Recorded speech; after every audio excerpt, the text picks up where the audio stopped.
La revue Rue Saint-Ambroise et l'association Rue du Conservatoire vous proposent Une odeur d'agrumes et de noix de Jean-Louis Izard. Cette nouvelle, publiée dans le numéro 54 de la revue Rue Saint-Ambroise, a remporté le premier prix du concours Maison d'Aleph Écriture L'Inventoire. Lecture Odile Roire, musique Charlie Nelson.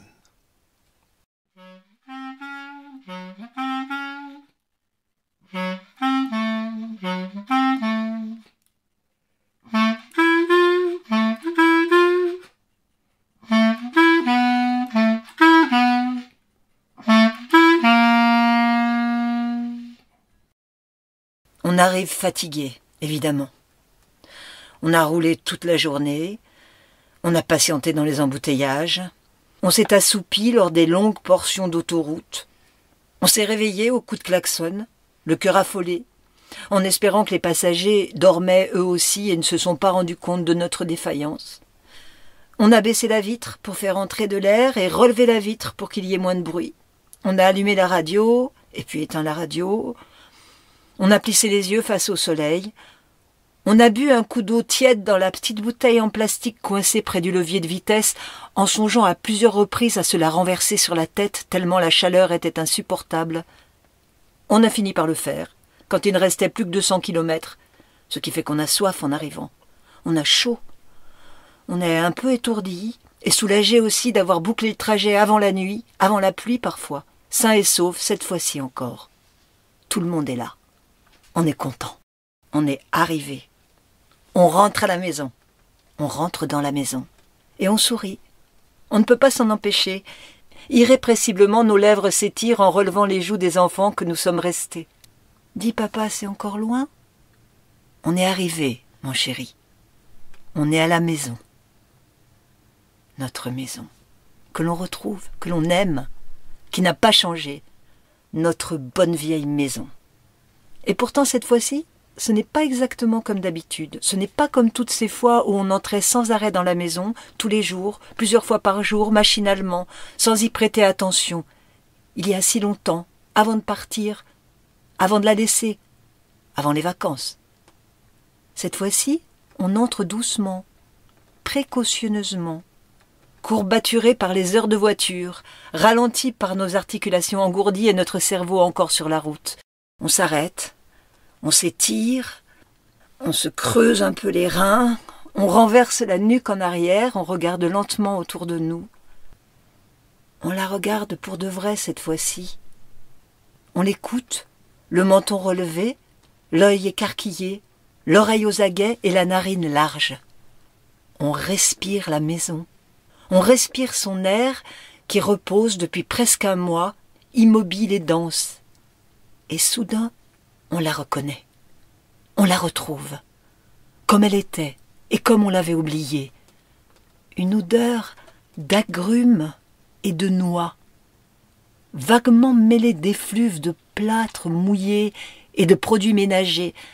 Cette odeur singulière qui avait eu pour nous le parfum du nouveau et de l'aventure quand on avait emménagé.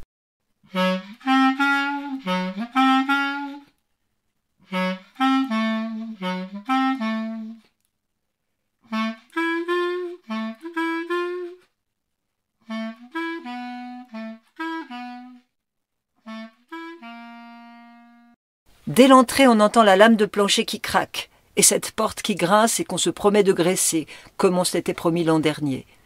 Dans le silence inédit, on écoute le vrombissement d'une abeille prisonnière du rideau et cognant à la vitre avec obstination, comme un voisin impatient. On perçoit le tic-tac net, soudain, de l'horloge d'habitude si discrète. Parce que nous sommes en été et qu'il fait encore jour, on voit le rayon de soleil traverser la cuisine de part en part, chargé des innombrables particules d'une poussière vieille de quelques semaines.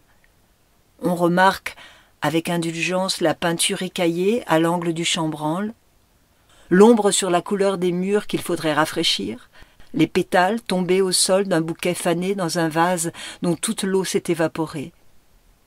Il flotte dans l'air on ne sait quoi de nonchalant et de paisible.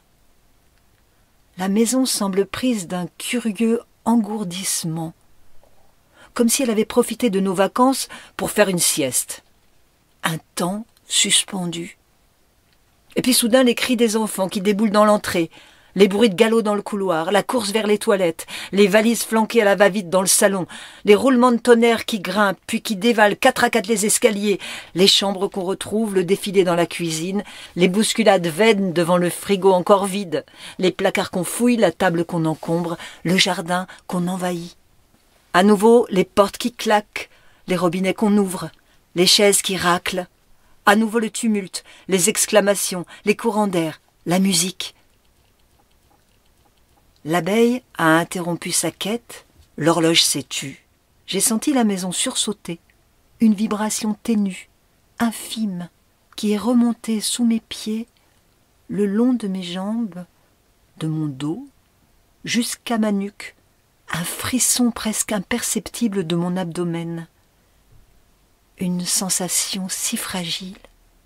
J'ai posé ma main, la paume de ma main contre le mur, comme si j'avais brièvement perdu l'équilibre. La maison frémit, le cœur affolé, comme le mien. Cette bonne vieille maison. Pour elle aussi, les vacances sont terminées.